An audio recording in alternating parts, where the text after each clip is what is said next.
हाँ, 10th standard metals and non metals का 5वां लेक्चर आज आपके सामने है। और मेटल्स नॉन मेटल्स के पिछले 4 लेक्चर्स में हमने बहुत कुछ किया। इनफैक्ट पूरा चैप्टर ख़त्म होने आया, सिर्फ कुछ पोर्शंस बाकी हैं इस चैप्टर में। बाकी जो बचा हुआ पार्ट है, मेरा कराने का इच्छा तो वो भी है कि मैं वो भी करा देता, बट सीबीएसई ने वो रिड्यूस कर दिए और टाइम हमारे पास कम है, इसलिए जो एक्सक्लूडेड पार्ट है वो हम बाद में कराएंगे। लेकिन जो हमारा रेगुलर पार्ट है, जो सीबीएसई बोर्ड के अकॉर्डिंग अपकमिंग बोर्ड एग्जाम्स में आने वाला है, मेटल्स एंड नॉन मेटल्स वाले चैप्टर में से जो पार्ट बचा है वो अब बाकी का हम कवर कर लेते हैं।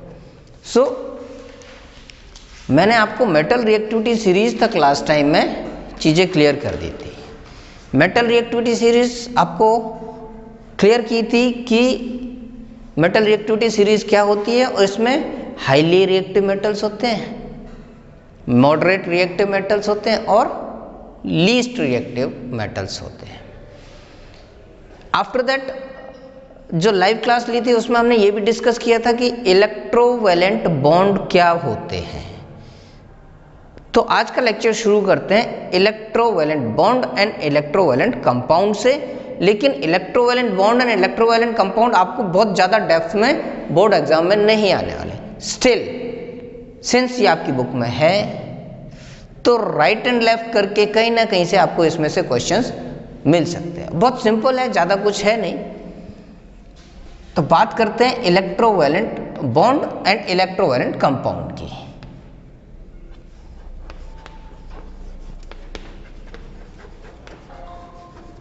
इलेक्ट्रोवैलेंट बॉन्ड क्या होते हैं?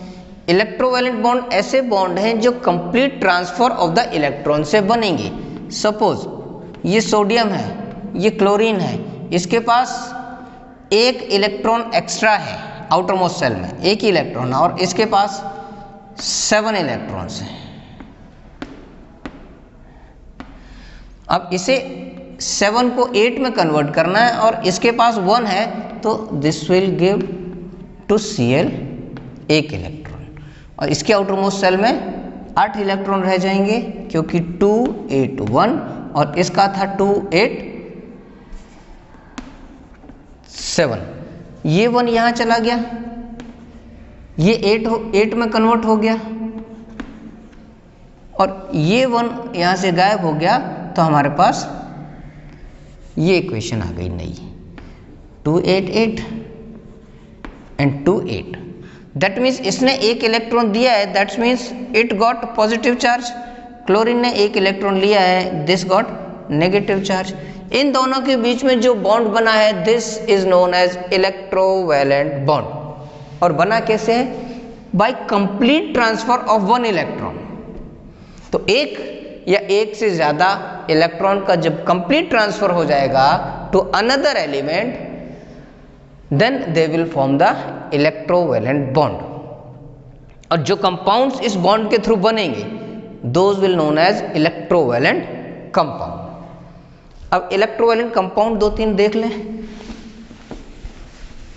टफ कुछ भी नहीं है, और ये भूल जाओ कि सिलेबस में से निकाल दिया।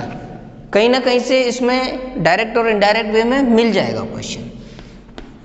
ये मैग्नीशियम है, ये क्लोरीन है, तो MgCl2 बनता है हमेशा, AlCl3 बनता है। Mg के पास में 2 8 2, क्लोरीन के पास में 2 8 7, लेकिन क्लोरीन है 2, तो एक क्लोरीन यहाँ भी रखो। इसके पास 7 1 2 3 4 5 6 7, 1 2 3 4 5 6 7। Mg के पास 2 एक्स्ट्रा है, एक इस क्लोरीन के पास जाएगा, एक इस क्लोरीन के पास जाएगा, तो क्या बनेगा? Mg double plus and Cl2, ये 2Cl single minus. Cl double minus नहीं है क्योंकि उसकी कैपेसिटी नहीं है। देखो 7 इलेक्ट्रॉन्स तो पहले से ही हैं, अगर Cl डबल माइनस हम यह कर देते हैं तो 9 इलेक्ट्रॉन तो नहीं लेगा ना, 8 ही लेगा, इसकी तो कैपेसिटी नहीं है 1 इलेक्ट्रॉन से ज़्यादा लेने की, तो ये रहेगा Cl माइनस, लेकिन 2 Cl हैं इसलिए 2Cl सिंगल माइनस। AlCl3 में भी यही हो जाएगा, इसको मैं थोड़ा सा इस साइड में शिफ्ट कर दूं, दोनों पैरेलल में समझ में आ जाएगी। Al Cl Cl Cl 1 2 3 1 2 3 4 5 6 7 1 2 3 4 5 6 7 1 2 3 4 5 6 7, एक क्लोरीन, एक एटम यहाँ जाएगा इलेक्ट्रॉन, एक इलेक्ट्रॉन यहाँ जाएगा, एक इलेक्ट्रॉन यहाँ जाएगा। So what became Al triple plus Cl single minus, लेकिन 3 है। तो AlCl3 ये इलेक्ट्रोवैलेंट कंपाउंड है, MgCl2 ये इलेक्ट्रोवैलेंट कंपाउंड है, यानी इसमें इलेक्ट्रॉन्स का कंप्लीट ट्रांसफर हो रहा है, that's why these are known as electrovalent compound. ठीक,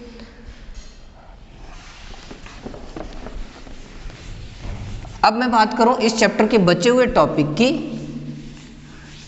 तो वो टॉपिक क्या है, corrosion and it's prevention, corrosion and it's prevention. बाकी मेटलर्जी वाला पोर्शन इसमें से रिमूव किया है, स्टिल इसके बावजूद मैं एक लेक्चर बनाऊंगा, लेक्चर नंबर 6, जिसमें एक्सट्रैक्शन ऑफ द मेटल्स हम डिस्कस करेंगे।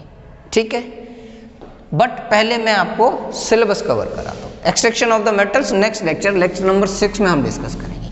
आज बात कर लें बचे हुए चैप्टर की, तो corrosion and it's prevention. What is corrosion, ये हम चैप्टर नंबर 1 में भी पढ़ते हैं। ऑक्सीडेशन या eating away of the metals, oxidation of the metals या eating away of the metals by the atmospheric oxygen. लिख दो, slow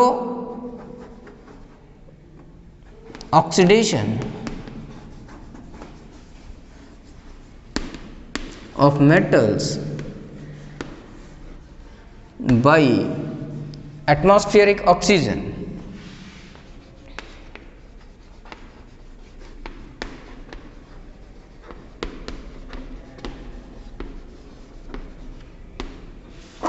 or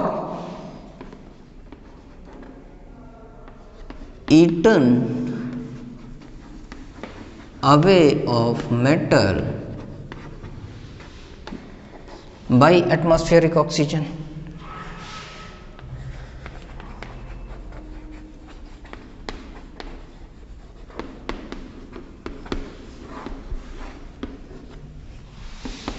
is called corrosion।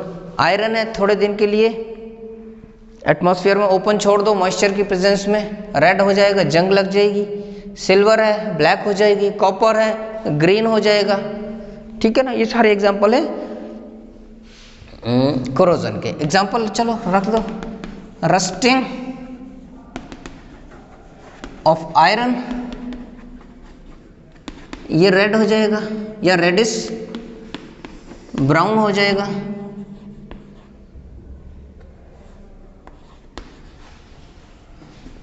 Second example, rusting of silver, black हो जाएगी। कॉपर ग्रीन हो जाएगा। ये तो हुए corrosion. What are the method of prevention, इसको रुकाएंगे कैसे, कोरोजन नहीं हो इसको कैसे रुकाएंगे। 3 मार्क्स का क्वेश्चन तैयार हो रहा बेटा, 3 मार्क्स का question is going to be prepared. इसको ढंग से प्रिपेयर कर लेना थ्योरेटिकल, क्योंकि इस बार थ्योरेटिकल क्वेश्चंस पे ज़्यादा जोर होगा होपफुली। हाँ, I am not the deciding person but still I can assume कि कंसेप्ट तो डेवलप हो नहीं पाया है, स्कूल तो गए नहीं हो, कूट कूट के तो पढ़ते नहीं हो, जब ढंग से ठुकाई लगती है क्लास में तब भी तो पढ़ते नहीं हो, तो कंसेप्ट घर बैठे कहाँ से क्लियर होंगे, ऑनलाइन में तो क्या पढ़ोगे। लेकिन हाँ, जो जिसे पढ़ना है वो अभी भी पढ़ रहा है, ऑनलाइन भी पढ़ रहा है, वीडियो रिकॉर्डिंग के थ्रू भी पढ़ रहा है, बट पढ़ रहे हैं। इसलिए फिर भी आई एज्यूम कि थ्योरेटिकल क्वेश्चंस पे थोड़ा सा जोर ज़्यादा होगा rather than conceptual based, but still remind this that I am not the deciding person, ये ध्यान रखना। Prevention of corrosion, prevention of corrosion क्या होता है? प्रिवेंशन ऑफ कोरोजन, कोरोजन ना हो इसको रोकने के लिए हम क्या क्या कर सकते हैं? प्रिवेंशन का मतलब यही है, कई सारी चीजें हैं। एक गैल्वेनाइजेशन,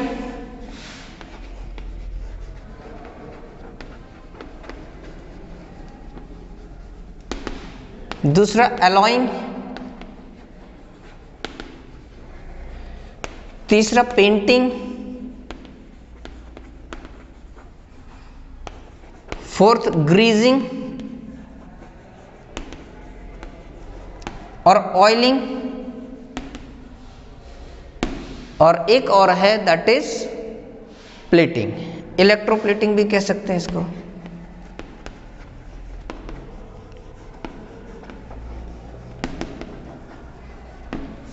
अब चूंकि थ्योरेटिकल पोर्शन की बात कर रहा हूं तो इनकी डेफिनेशन सबकी आपको पता होनी चाहिए। जो मैंने आपको नोट्स में प्रोवाइड कर दिए इनकी डेफिनेशंस नहीं लिखूंगा मैं, सिर्फ इनको डिस्क्राइब करूंगा वन बाय वन कि ये है क्या, गैल्वेनाइजेशन क्या है, एलॉइंग क्या, ये सारे डिस्कस करूंगा। मैं डेफिनेशंस नहीं लिखूंगा because definition is already provided to you in the form of PDF with written notes, right?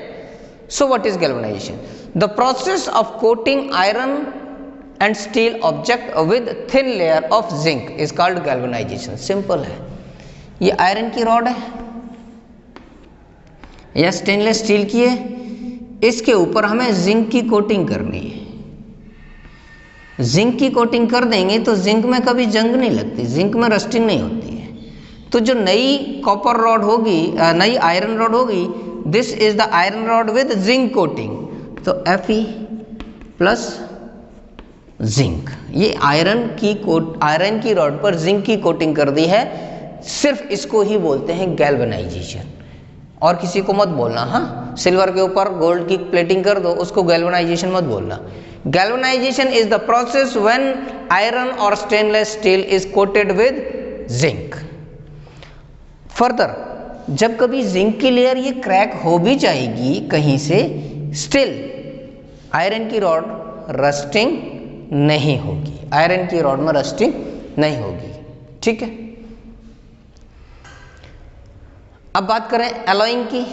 Alloy क्या होते हैं उसको समझने की कोशिश करो। फर्स्ट हो गया, सेकंड एलॉय की बात करें तो एलॉय में क्या होता है बेटा, मेटल्स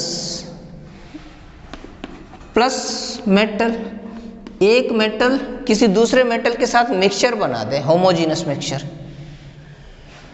दूसरा metals, metal plus non metal, जरूरी नहीं मेटल के साथ मेटल ही मिले, मेटल के साथ नॉन मेटल भी मिल सकता है। सो alloying is the method of improving strength of properties of metals. In alloying, metal is mixed with other metal or या add with non metal. अब देखो, गोल्ड हमको सबको पता है बहुत सॉफ्ट कंडीशन में मिलता है, गोल्ड लिक्विड फॉर्म में होता है इनफैक्ट, ठीक है, बहुत सॉफ्ट होता है, इतना सॉफ्ट होता है कि उससे हम ज्वेलरी नहीं बना सकते। ओरिजिनल प्योर गोल्ड एक तो नॉन रिएक्टिव होता है, लीस्ट रिएक्टिव होता है, एक तो लीस्ट रिएक्टिव होता है जो हमने मेटल रिएक्टिविटी सीरीज बताई थी, काना कामक अल्जन फेटिन, है ना, उसके अकॉर्डिंग। तो गोल्ड लीस्ट रिएक्टिव होता है और लिक्विड फॉर्म में मिलता है। तो ज्वेलरी बनाने के लिए इसमें थोड़ा सा कॉपर मिक्स करते हैं, इसीलिए 24 कैरेट गोल्ड, इससे हमें ज्वेलरी नहीं बनेगी, 22 कैरेट गोल्ड की बनेगी, यानी 22 part is gold and 2 part is copper. So gold में कॉपर ऐड करेंगे, वो हो गया एलॉय। आयरन, आयरन भी बहुत सॉफ्ट होता है, हमने तो बहुत जाड़ा देखा, हमने बहुत हार्ड देखा, हमने बहुत टफ देखा है, लेकिन इस आयरन में we have added carbon. Carbon atoms जब आयरन के साथ ऐड कर देंगे तो ये हार्ड एंड स्ट्रेंथन आयरन बन जाएगा। ब्रास, जिंक, इनकी सबकी मैंने पीडीएफ दी हुई है आपको। ब्रास और ब्रॉन्ज। ब्रास में है कॉपर प्लस जिंक, ब्रॉन्ज में है कॉपर प्लस टिन, शायद देख लेना, एक बार चेक कर लेना, यही है, ठीक है। स्टेनलेस स्टील में है SS, stainless steel, iron, zinc and nickel. तो डिफरेंट टाइप के एलॉयज इनकी लिस्ट मैंने प्रोवाइड की हुई है, इसको हम चेक कर लेंगे, ठीक है। ये सारी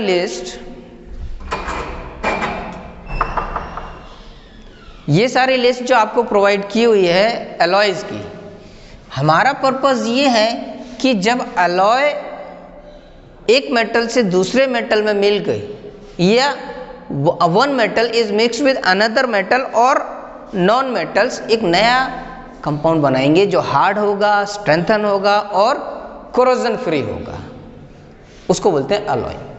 पेंटिंग, आयरन बार है, एक रॉड है आयरन की या रेलिंग्स हैं, उनके ऊपर अक्सर पेंट कर देते हैं।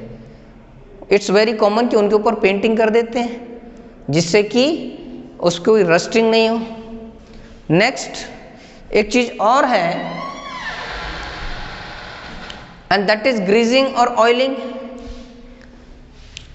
आयरन की चीज़ों को ग्रीस लगाते हैं। ग्रीस एक पेट्रोलियम जेली है, जैसे वेस्लिन ऑलमोस्ट वैसी होती है बट आयरन पार्ट्स में यूज़ करते हैं, या फिर इसमें ऑयल डालते हैं, ऑयल डाल के रखते हैं, आयरन पार्ट्स को ऑयलिंग करके रखते हैं, उसको बोलते हैं oiling and greasing. Now coming over to the plating. Plating क्या है? टिन एंड क्रोमियम, ये कोरोजन रेजिस्टेंट होते हैं। प्लेटिंग की बात करें तो tin and chromium are electroplating.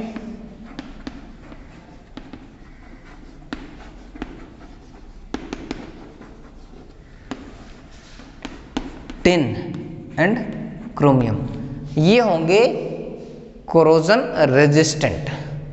तो मेटल्स के ऊपर इसकी प्लेटिंग अगर कर देंगे, इसको मेल्ट करके उसमें डिप कर देंगे मेटल को, तो प्लेटिंग हो जाएगी, ठीक है। एक चीज,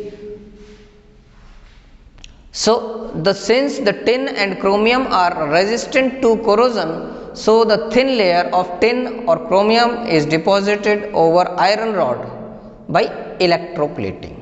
अब ये इलेक्ट्रोप्लेटिंग क्या है? इलेक्ट्रोप्लेटिंग के लिए मैं आपको पहले बता चुका था कि एक कंटेनर होगा, इसमें दो इलेक्ट्रोड होंगे, एक प्लस एक माइनस। जो बड़ा हेड होगा कनेक्टेड बैटरी से वो प्लस होगा, ये माइनस होगा। इसमें सॉल्यूशन होगा, इलेक्ट्रोलाइट्स बोलेंगे इसको।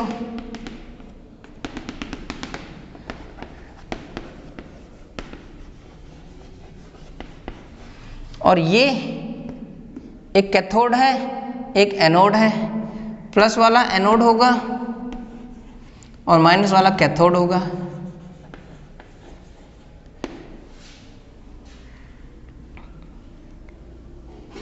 जब इसमें इलेक्ट्रिक सप्लाई देंगे तो ये जो इलेक्ट्रोलाइट्स होगा अपने आयंस में ब्रेक कर जाएगा, कैटायंस और एनायंस में ब्रेक कर जाएगा, वो करस्पॉन्डिंगली अपोजिट चार्ज वाले इलेक्ट्रोड्स पे जाके अटैच कर जाएगा। इसको इलेक्ट्रोप्लेटिंग बोलते हैं। सिलेबस में नहीं है इसलिए ज़्यादा डेप्थ में नहीं जा रहा हूँ, लेकिन नेक्स्ट लेक्चर में मैं आपको इलेक्ट्रोप्लेटिंग एंड इलेक्ट्रोलिटिक रिफाइनिंग दोनों कराऊंगा। Plus how to extract the metal from the metals ore. ये वो पार्ट होगा जो होपफुली इस सिलेबस में नहीं है, लेकिन फिर भी मैं आपको कराऊंगा, क्योंकि बाय मिस्टेक घुमा फिरा के 1 मार्क का क्वेश्चन भी आ गया एनी हाउ, तो आपके लिए इंपॉर्टेंट होगा, आपके जहन में रहना चाहिए, आपको नॉलेज में रहना चाहिए कि हाँ ऐसा कुछ कंसेप्ट भी होता है। लर्न कितना करोगे इट डिपेंड्स अपॉन यू। मेरा काम है पहले आपका सिलेबस कंप्लीट करा दूं, देन बचा हुआ पोर्शन भी करा दूं, ठीक है। So wait for my next lecture, और वो नेक्स्ट लेक्चर कंप्लीट होने के बाद I will send you a test again of the entire chapter and I will take a live class also, जिसमें हम पूरे चैप्टर को कवर कर लेंगे। 4 लेक्चर्स मैंने भेजे थे, उसकी लाइव क्लास लेकर के मैंने आपके डाउट्स क्लियर कर दिए। अब जितना पोर्शन आएगा उसकी भी लाइव क्लास लेकर के वो चैप्टर क्लियर कर दूंगा। So Silverways e learning app is giving you dual quality from second sem, that means video lectures recording के साथ साथ आपको लाइव लेक्चर्स भी मिलेंगे उसी चैप्टर से रिलेटेड, एंड डाउट रेजोल्यूशन भी होगा। टेस्ट तो आपके होने ही होने, स्पेशली आप लोगों के लिए अब पढ़ना शुरू कर दो। अब हमारे पास टाइम बहुत लिमिटेड है, सेकंड सेम शुरू होते ही मतलब हमको हर हालत में जाग जाना चाहिए अपने बोर्ड एग्जाम्स की प्रिपरेशन के लिए, right. So wait for another lecture, till stay studied.